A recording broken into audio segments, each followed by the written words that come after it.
তার পরিবার অসহায় হয়ে যাবে। তুমি একমাত্র ভরসা করো, তোমার পবিত্রতা দিয়ে তুমি এমন তাকে সুস্থ করো অবস্থায় আছে।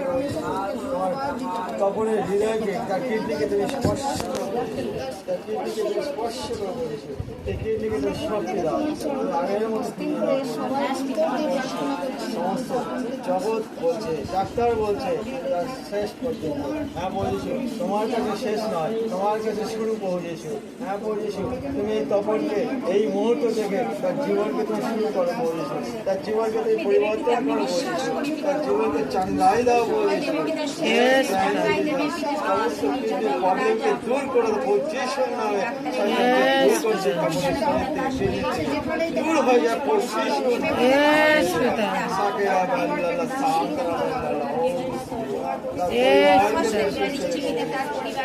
বলতে পারে আমার যিশুর কৃপায় আমার কিডনির কোনো প্রবলেম নেই।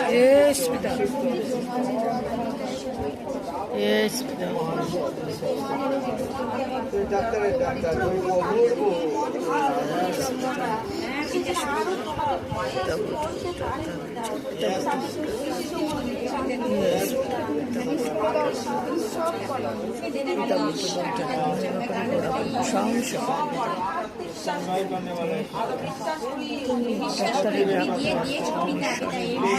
একত্রিত ভাবে দুজন থেকে তিনজন একই উদ্দেশ্য নিয়ে যে প্রার্থনা করে সেই প্রার্থনা সফল হয়। আমার প্রত্যেক সন্তান একই উদ্দেশ্য নিয়ে তপনের জন্য প্রার্থনা করছে। প্রত্যেকের প্রার্থনা শোনো, তাকে স্পর্শ করুন, কাজ প্রার্থনা পড়তে শুনে চাইছি।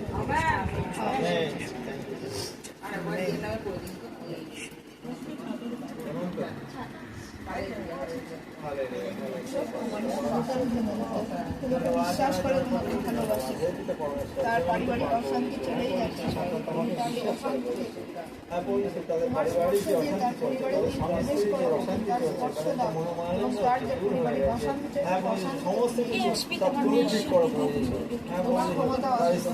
মন অন্য জায়গায় চলে